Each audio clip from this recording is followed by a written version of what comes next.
बहुत बहुत स्वागत है आप सभी का आपके अपने यूट्यूब चैनल एसपीएसडी पॉइंट पर। मैं सोनू आप सभी दोस्तों का हार्दिक स्वागत करता हूं। दोस्तों, आज के इस क्लास के अंतर्गत हम डिस्कस करेंगे बीएससी सेकंड सेमेस्टर केमिस्ट्री, जिसमें हमारा आज का टॉपिक है bio organic and medicinal chemistry. दोस्तों, bio organic and medicinal chemistry में आज हम चौथे यूनिट के कुछ महत्वपूर्ण टॉपिक और इम्पॉर्टेंट क्वेश्चन आंसर को डिस्कस करेंगे, जो आपके आने वाले आगामी एग्ज़ाम में आप सभी को काफ़ी मदद देगा। दोस्तों, ये क्लास मैंने इसलिए स्टार्ट की है क्योंकि आप सभी को chapter by chapter important topic और इम्पॉर्टेंट क्वेश्चन पता चल सके कि वो कौन से प्रश्न हैं जो एग्ज़ाम में इस बार पूछे जाने वाले हैं, वो कौन से इम्पॉर्टेंट टॉपिक हैं जिनसे ज़्यादातर प्रश्न आते रहते हैं। तो आज पूर्णतया हम चौथे यूनिट के इम्पॉर्टेंट टॉपिक और इम्पॉर्टेंट क्वेश्चन को डिस्कस करेंगे। हम डिस्कस करेंगे कि very short answer type question और लॉन्ग आंसर टाइप क्वेश्चन।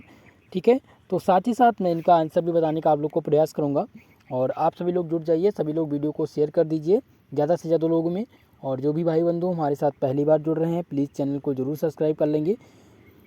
चलिए दोस्तों, क्लास को स्टार्ट करते हैं। इसका पीडीएफ आपको टेलीग्राम चैनल पर मिल जाएगा। पीडीएफ का लिंक देखिए दोस्तों दिया गया है, टेलीग्राम आप डाउनलोड कर लेंगे और वहाँ पर आप सर्च कर लेंगे एसपी स्टडी चैनल फर्स्ट, वहाँ पर आपको मिल जाएगा चैनल, वहाँ से आपको पीडीएफ प्राप्त हो जाएगा।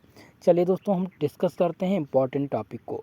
तो आपका जो इम्पॉर्टेंट टॉपिक है दोस्तों, आपके जो चैप्टर का नाम है इंट्रोडक्टरी मेडिसिनल केमिस्ट्री, यानी कि औषधीय रसायन। आपका जो चौथा चैप्टर है उसका नाम है औषधीय रसायन। तो औषधीय रसायन में हमें सबसे पहले ध्यान किस बात का रखना है?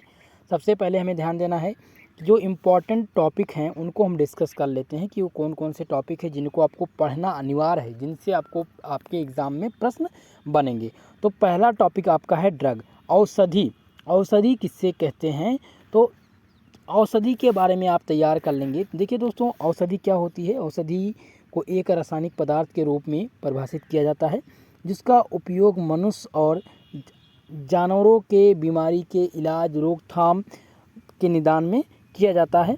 और ये औषधियाँ जो हैं निम्न कई प्रकार में विभाजित भी की गई हैं। जैसे कि बात करें, 4 टाइप के दवाएं हैं, जैसा कि उत्तेजक दवा जिसे कोकीन के नाम से हम जानते हैं, दूसरा है अवसाद जैसे शराब, और सी नंबर हो जाएगा आपका जो तीसरा हो जाएगा वो अफीम से संबंधित दर्द निवारक दवाएं, और डी हो जाएगा LSD।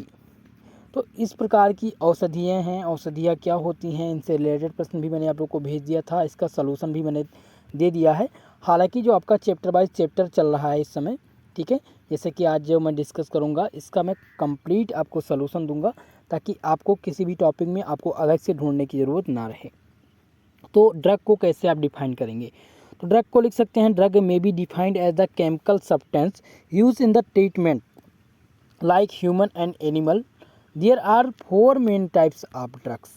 पहला हो जाएगा उत्तेजक दवा, दूसरा हो जाएगा अवसाद, सी हो जाएगा अफीम से संबंधित दर्द निवारक दवाएं जैसे हीरोइन जिसे के नाम से जानते हैं, और दूसरा हो जाएगा जो लास्ट हो जाएगा, चौथा हो जाएगा वो हो जाएगा LSD।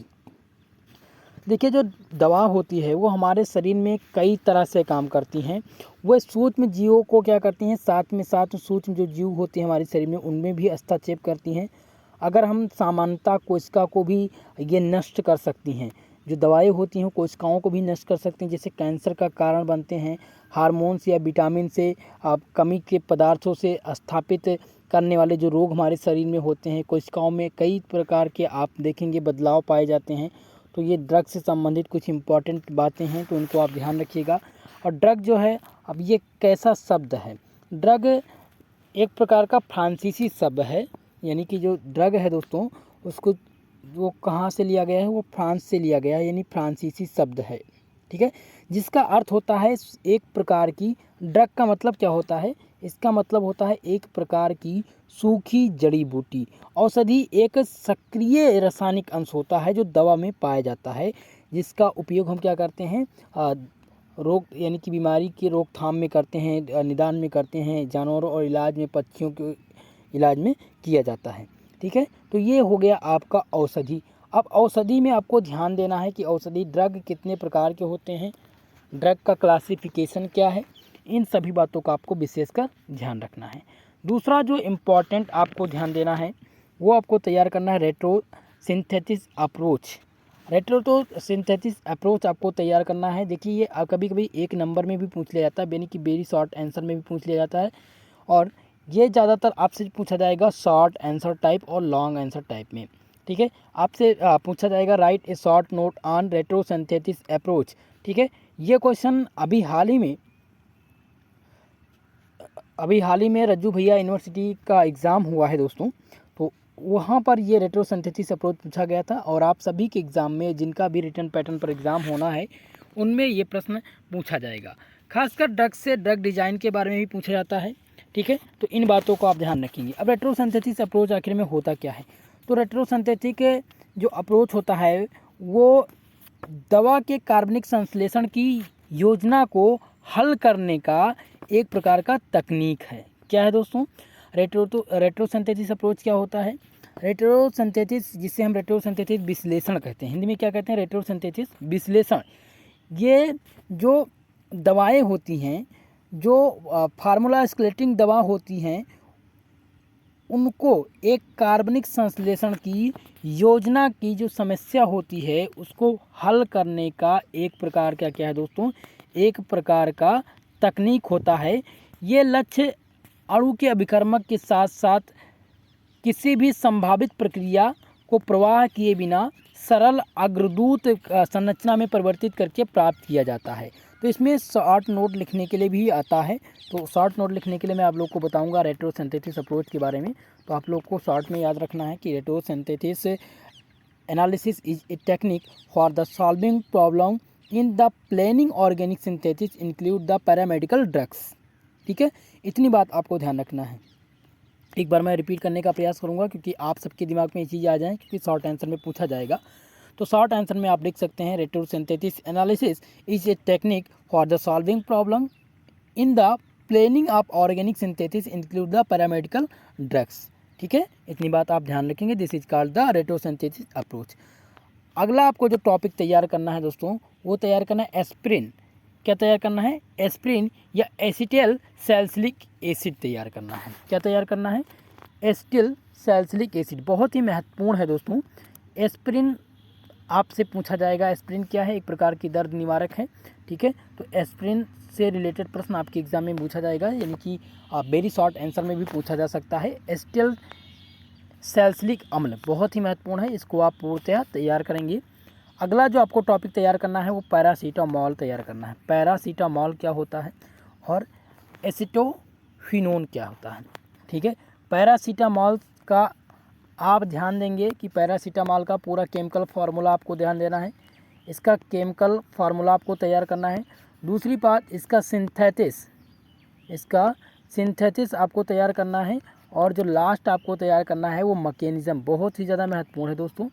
मैकेनिज़्म इसका पूछा जाता रहता है, तो पैरासीटामॉल का मैकेनिज़्म आप तैयार कर लेंगे।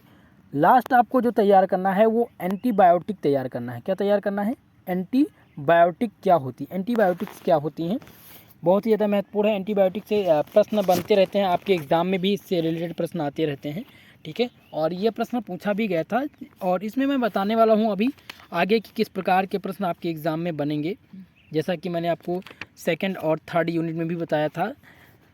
आपकी जो थर्ड यूनिट थी जिसका नाम था, जिसमें हमने एंजाइम के बारे में बताया था, आपको न्यूक्लिक एसिड के बारे में बताया था, जेनेटिक कोड के बारे में बताया था कि जेनेटिक कोड क्या होता है। उसी प्रकार से हम आपको यहाँ पर बताएंगे कि ड्रग क्या होता है, ड्रग डिज़ाइन क्या होती हैं, पैरासीटामॉल का किस प्रकार से हम केमिकल कम्बिनेशन करेंगे, इसका किस प्रकार से हम केमिकल कम्बिनेशन करेंगे, इसका मैकेनिज़्म किस प्रकार से होगा, इसका भी डिस्कशन करेंगे। एंटीबायोटिक बहुत ही ज़्यादा महत्वपूर्ण हो जाता है आपके एग्ज़ाम में। रिसेप्टर थ्योरी भी आपसे पूछी जाती है, तो आप एंटीबायोटिक तैयार करेंगे। ठीक है, एंटीबायोटिक एजेंट आपको तैयार करना है। लास्ट आपको तैयार करना है रिसेप्टर थ्योरी। रिसेप्टर थ्योरी जो है वो क्या होती है? बहुत ही ज़्यादा महत्वपूर्ण है। तो रिसेप्टर थ्योरी किसे कहते हैं? A drug receptor is the specialise target the micro molecule that bind a drugs and the medicinal at paracetamological एजिक्शन।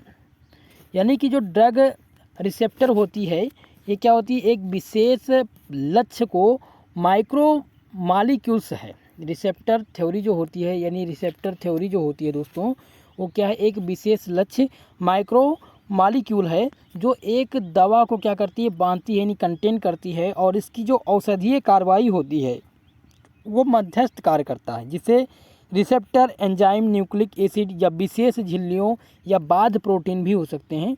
तो इसे हम क्या कहते हैं, रिसेप्टर थ्योरी कहते हैं। इसका एक फार्मूला होता है दोस्तों R+D। इसका जो केमिकल कम्बिनेशन होता है वो इस प्रकार से होता है, R+D दिया गया है और यहाँ पर R और D हो जाएगा और यहाँ पर बाहर क्या निकल जाएगा, E निकल जाएगा। अब यहाँ पर R क्या होता है, R क्या है, ये एक रिसेप्टर का काम कर रहा है। जो R इसमें लगा हुआ है R+D, ध्यान देंगे R+D, और यहाँ पर हो जाएगा RD और E हो जाएगा, ठीक है। अब यहाँ पर R क्या है, R क्या काम कर रहा है, रिसेप्टर का काम कर रहा है। D यहाँ पर क्या है, D जो है ये ड्रग्स है। और RD क्या कहते हैं, RD को हम क्या कहते हैं दोस्तों, इसे कहते हैं ड्रग रिसेप्टर कॉम्प्लेक्स। और जो E यहाँ पर दिया गया है लास्ट में, जो E निकल के आया है, ये क्या है, ये फार्माकोलॉजिकल प्रभाव है। इसमें उत्प्रेरक का काम कौन करते हैं, उत्प्रेरक का काम यहाँ पर K1 और K2 कर रहे हैं। तो K1 और K2 क्या होंगे, K1 और K2 जो हैं ये अवशोषण और विशेषण स्थिरांक की दर होते हैं। इम्पॉर्टेंट टॉपिक का हमने डिस्कशन कर लिया कि आपके चौथे यूनिट से कौन कौन से इम्पॉर्टेंट टॉपिक हैं जो मैंने आप लोग को बताया है। कम समय में आपको केवल वही टॉपिक पढ़ने हैं जो मैंने आप लोग को बताया। कुल मिलाकर के 5 टॉपिक हैं, ठीक है। 5 टॉपिक दिए गए हैं, उन्हीं 5 टॉपिक को आपको कंप्लीट कर लेना है और इसके अलावा इसमें चैप्टर में कुछ नहीं पढ़ना है। अब हम आपको बताते हैं कि इससे रिलेटेड प्रश्न किस प्रकार से बनते हैं आपके एग्ज़ाम में। तो सबसे पहले हम शॉर्ट टाइप क्वेश्चन को डिस्कस करते हैं कि शॉर्ट टाइप के प्रश्न आपके एग्ज़ाम में किस प्रकार से बनेंगे। तो आपसे शॉर्ट टाइम में पूछा जाएगा what is meant by the retrosynthesis approach. जो शॉर्ट टाइम में वेरी शॉर्ट टाइप का क्वेश्चन है दोस्तों, यानी कि जिसे 2 नंबर में आपको 50 शब्दों में लिखना होगा। तो 50 शब्दों में अगर पूछ लिया जाए कि रेट्रोसिंथेसिस अप्रोच क्या है, तो आप क्या लिखेंगे, आप लिखेंगे कि retrosynthesis analysis is a technique for solving the problem in the planning of organic synthesis include the paramedical drugs, ठीक है। और दूसरी बात, रेट्रोसिंथेसिस अप्रोच से आपसे एक क्वेश्चन और बन सकता है, right A short note on the retrosynthesis approach. ये आपके एग्ज़ाम में आएगा, ये 100% श्योर है। ये प्रश्न आपके एग्ज़ाम में इस बार आने वाला है, तो आप लोग पूर्णतः इस प्रश्न को तैयार कर लीजिएगा। चलिए, अब दूसरा जो प्रश्न है दोस्तों वो है ड्रग डिस्कवरी। ड्रग डिस्कवरी किसे कहते हैं, ये प्रश्न आपके एग्ज़ाम में बन जाता है। तो ड्रग डिस्कवरी क्या होता है, ड्रग डिज़ाइन क्या होता है। तो ड्रग डिस्कवरी की अगर बात करें तो drug discovery is the process through which the potential new medicine are identifies in involving the wide range of the scientific disciplines include the biological, chemical and pharmacology. दोस्तों, जो ड्रग डिस्कवरी है वो एक प्रकार की दवा खोजने की प्रक्रिया है। क्या है, ड्रग डिस्कवरी को क्या है, एक प्रकार की दवा, नई दवा खोजने की प्रक्रिया है, जिसके माध्यम से जो संभावित नई दवाएं होती हैं, जो नई दवाएं आती हैं मार्केट में, उनकी क्या की जाती है, पहचान की जाती है। इसमें जीव विज्ञान, रसायन विज्ञान और औषधि विज्ञान सहित वैज्ञानिक विषयों की एक विस्तृत श्रृंखला समाहित होती है। इसी को कहते हैं ड्रग डिस्कवरी। इतनी बात समझ में आ गई। चलिए, अब आगे देखते हैं अगला प्रश्न क्या बनता है। तो अगला प्रश्न आपके एग्जाम में बन सकता है what are antipyretic and analgesics agent, give an example. ज्वारनाशक और दर्द निवारक घटक क्या है, एक एग्जाम्पल सहित बताइए। पहले बात आपको तैयार क्या करना है, ज्वारनाशक। दूसरा तैयार करना है दर्द निवारक घटक क्या हैं, और इनके एक एक एग्जाम्पल भी आपको ध्यान रखने होंगे। इनके एक एक एग्जाम्पल आपको बताने हैं। ये प्रश्न इस बार 2022 के एग्ज़ाम में सेकेंड सेमेस्टर का एग्ज़ाम हुआ है इलाहाबाद स्टेट यूनिवर्सिटी का, जहां पर ये प्रश्न पूछा गया था और इस बार भी आपके एग्ज़ाम में पूछा जाएगा। नेक्स्ट क्वेश्चन आपसे पूछा जा सकता है what is antipyretic agent. Antipyretic agent क्या होते हैं, ये आपसे पूछा जा सकता है। जैसे कि रिसेप्टर थ्योरी मैंने आप लोग को बताई थी कि रिसेप्टर थ्योरी भी पूछी जा सकती है, उसी प्रकार से एंटीपायरेटिक एजेंट जो है वो पूछे जा सकते हैं। तो ये क्या होते हैं दोस्तों, ये जो एंटीपायरेटिक एजेंट होते हैं ये आमतौर पर एक ज्वारनाशक दवाएं हैं। क्या हैं, एक प्रकार के ज्वारनाशक दवाएं हैं, जैसे कि इबुप्रोफेन और एस्पिरिन कार्य करते हैं, उसी प्रकार का एक प्रकार का ये दवा है। ठीक है, तो आप ध्यान रखेंगे कि जो एंटीबायोटिक एजेंट है एक प्रकार का ज्वारनाशक दवा होता है, जो गैर स्टेरॉयडल विरोधी भड़काऊ दवाएं हैं, जो मुख्य रूप से दर्द निवारक के रूप में कार्य करती हैं। और इनमें जो ज्वारनाशक के गुण भी होते हैं, इनमें क्या होते हैं, ज्वारनाशक के गुण होते हैं, क्योंकि ये ज्वारनाशक होती हैं। और पैरासीटामॉल की अगर बात करें तो एक कमज़ोर एंटी इन्फ्लेमेटरी गुण के साथ एक एनाल्जेसिक एजेंट है। ठीक है, तो इतनी बात आपको ध्यान रखनी है। दूसरी बात, नेक्स्ट जो क्वेश्चन पूछा जा सकता है वो पूछा जाता है एस्पिरिन से। व्हाट आर एस्पिरिन, बहुत ही ज़्यादा महत्वपूर्ण है एस्पिरिन से संबंधित प्रश्न कि एस्पिरिन क्या होते हैं। ठीक है, तो एस्पिरिन के बारे में शॉर्ट नोट लिखने के लिए आएगा, इसलिए आपको कम्प्लीटली इस प्रश्न को तैयार कर लेना है। तो ये हैं आपके एग्ज़ाम में जो चौथी यूनिट से प्रश्न बनने वाले थे शॉर्ट और वेरी शॉर्ट के, उनका हमने डिस्कशन कर लिया। कुल मिलाकर के 5 प्रश्न ऐसे हैं जो आपके शॉर्ट और वेरी शॉर्ट में पूछे जा सकते हैं। अब हम डिस्कस कर लेते हैं कि जो आपका लॉन्ग टाइप का प्रश्न है, लॉन्ग आंसर टाइप क्वेश्चन जिसे दीर्घ उत्तरीय प्रश्न कहते हैं, वो कौन से प्रश्न हैं और किस प्रकार के प्रश्न आपके एग्ज़ाम में बनेंगे। तो जो मैं आपको बता रहा हूँ, सबसे पहली बात आप लोग ध्यान दीजिए कि जो मैं आपको आज के इस क्लास में बता रहा हूँ जितने भी प्रश्न, तो अगर कुल मिलाकर के सबसे पहले आप जान लीजिए कि 8 यूनिट आपकी है। आपकी केमिस्ट्री में कुल मिलाकर के कितने यूनिट हैं दोस्तों, 8 यूनिट हैं, जिनमें से आज हम चौथे यूनिट के इम्पॉर्टेंट प्रश्न की चर्चा कर रहे हैं। इसके पहले जो आपका तीसरा यूनिट था उस पर हम डिस्कशन कर लिया था, दूसरे यूनिट और प्रथम यूनिट। तो मेरा पर्पस ये है कि अगर आप चैप्टर वाइज चैप्टर तैयार करेंगे तो आपको कम्प्लीटली तैयार हो जाएगा आपके एग्ज़ाम के लिए। तो जैसा कि आज मैंने बताया कि कुल मिलाकर के लगभग 5 टॉपिक हैं जिनको आपको पढ़ना है, उन्हीं 5 टॉपिक से आपके एग्ज़ाम में प्रश्न बनेंगे। 5 प्रश्न मैंने आपको बताए शॉर्ट और वेरी शॉर्ट के, और लगभग 3 प्रश्न हैं आपके लॉन्ग आंसर टाइप के जो आपके एग्ज़ाम में बनेंगे इस बार। तो इतना आप जितना मैं आपको बता रहा हूँ, अगर इतना ही आप तैयार कर ले जाएं तो ये मानकर चलिए आपके एग्ज़ाम में इससे बाहर, यानी चौथे चैप्टर से मैं ये कह सकता हूँ कि आपका जो चौथा यूनिट है उससे बाहर एक भी प्रश्न नहीं आएगा। जो मैं बता रहा हूँ इसके बाहर एक भी प्रश्न नहीं आने वाला है। बस आपको क्या करना है, इसको पूर्णतः तैयार कर ले जाना, इसको फॉलो कर ले जाना है। चलिए अब हम लॉन्ग आंसर टाइप को क्वेश्चन को डिस्कस कर लेते हैं। तो लॉन्ग आंसर में जो प्रश्न बनेंगे वो पूछा जाएगा what are drug and how they classified. Drug क्या हैं और इन्हें कैसे क्लासीफाइड किया गया है, कितने भाग में क्लासीफाइड यानी इन्हें बांटा गया है। ठीक है, तो आपको पूर्णतः इस प्रकार से प्रश्न बनेंगे, ये आपको तैयार कर लेना है, ये आपके एग्ज़ाम में बनेगा। ये मैं इसलिए बता रहा हूँ क्योंकि आपके एग्ज़ाम में आने वाला है, यही 3 प्रश्न में से एक प्रश्न आपके एग्ज़ाम में बनेगा लॉन्ग आंसर में। दूसरा क्वेश्चन आपको तैयार करना है, what is paracetamol, give the synthesis and mechanism of paracetamol. Paracetamol क्या होता है, इसका सिंथेसिस आपको बताना है और मैकेनिज़्म आपको बताना है। ये 3 चीज़ें आपको तैयार करनी है। जब आपसे लॉन्ग आंसर में पैरासीटामॉल पूछा जाएगा तो इसी प्रकार से पूछा जाएगा। अगर ये शॉर्ट आंसर में पूछा जाएगा केवल और केवल इसका क्या आएगा, केमिकल फार्मूला लिखने के लिए आएगा, या आपसे मैकेनिज़्म ही पूछ लिया जाएगा, क्रिया विधि ही पूछ ली जाएगी। लास्ट आपको तैयार करना है, what do you understand by the structure activity relationship, जिसे हम SAR के नाम से जानते हैं। ठीक है, अब ये जो आपका स्ट्रक्चर एक्टिविटी रिलेशनशिप है ये क्या होता है, तो ये आपका स्ट्रक्चर एक्टिविटी रिलेशनशिप है जिसे हिंदी में कहते हैं संरचना गतिविधि संबंध। क्या कहते हैं इसे, संरचना, हिंदी में इसे कहते हैं दोस्तों संरचना गतिविधि संबंध के नाम से जानते हैं, यानी SAR। इसके अध्ययन में जो यौगिक की संपत्ति को क्या करने के लिए, रासायनिक संरचना की संरचनात्मक गुण को प्रभावित करने और जैविक गतिविधियों के बीच में जो डिज़ाइन है उनको प्रदर्शित किया जाता है। यानी कि जो स्ट्रक्चर एक्टिविटी रिलेशनशिप है इसके अंतर्गत अल्कोहल फिनॉल का हाइड्रोलिसिस करा करके एक कॉमन दवा तैयार की जाती है, जो जिनमें क्या इन्वॉल्व होता है, जिनमें हाइड्रोजन बॉन्ड भी इन्वॉल्व होता है।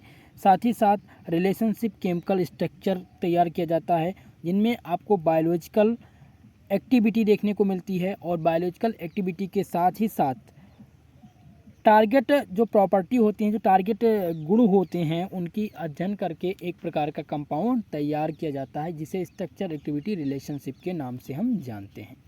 ठीक है, तो जब भी आपसे इस प्रकार के प्रश्न पूछे जाएं, अगर आपसे शॉर्ट में पूछ लिया जाए SAR लिख कर पूछ लिया जाए, तो आप पहले अगर यही लिख के आता है व्हाट आर SAR, तो आप लिखेंगे SAR हेडिंग डाल देंगे, उसके बाद में आप लिखेंगे कि स्ट्रक्चर एक्टिविटी रिलेशनशिप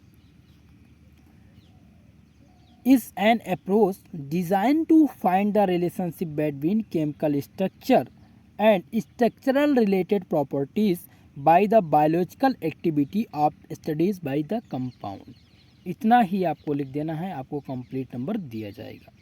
ठीक है, तो ये रहे आपके चौथे यूनिट से रिलेटेड कुछ महत्वपूर्ण प्रश्न और इम्पॉर्टेंट टॉपिक जिनका आज हमने पूर्णतया डिस्कशन कर दिया है। अगली क्लास में हम 5वें यूनिट के इम्पॉर्टेंट टॉपिक को डिस्कस करेंगे और 5वां जो टॉपिक है दोस्तों, आपका जो चैप्टर है वो बहुत ही ज़्यादा इम्पॉर्टेंट है, उसका नाम है सॉलिड स्टेट। तो सॉलिड स्टेट से 3 प्रश्न आपके एग्ज़ाम में बनते हैं, एक आपका लॉन्ग आंसर का टाइप बनता है और 2 प्रश्न शॉर्ट और एक वेरी शॉर्ट का बन जाता है। ठीक है, तो पूर्णतया अगर हम चौथी यूनिट की बात करें तो हमने जो भी महत्वपूर्ण प्रश्न बताए हैं उनको आप पूर्णतया तैयार कर लेंगे और मैं अब आपको तुरंत, जैसा कि अभी क्लास समाप्त हो रही है, अभी आधे घंटे के अंदर आपको इसका कंप्लीट सॉल्यूशन टेलीग्राम चैनल पर दे दिया जाएगा। यानी कि क्वेश्चन के आंसर भी आपको मिलेंगे और जो इम्पॉर्टेंट टॉपिक हैं उनका भी आपको आंसर दिया जाएगा हैंड रिटन नोट्स के द्वारा।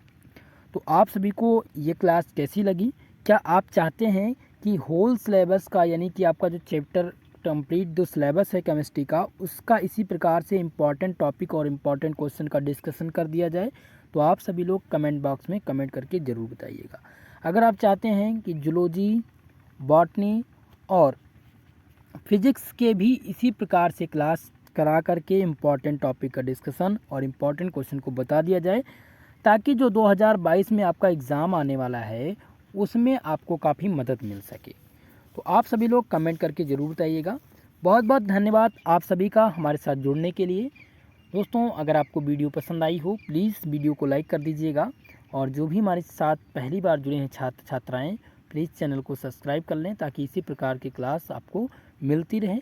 आज के लिए दोस्तों बस इतना ही, हम पर ऐसे ही प्यार बनाए रखिएगा। मिलते हैं अगली क्लास में, तब तक के लिए जय हिंद, जय भारत।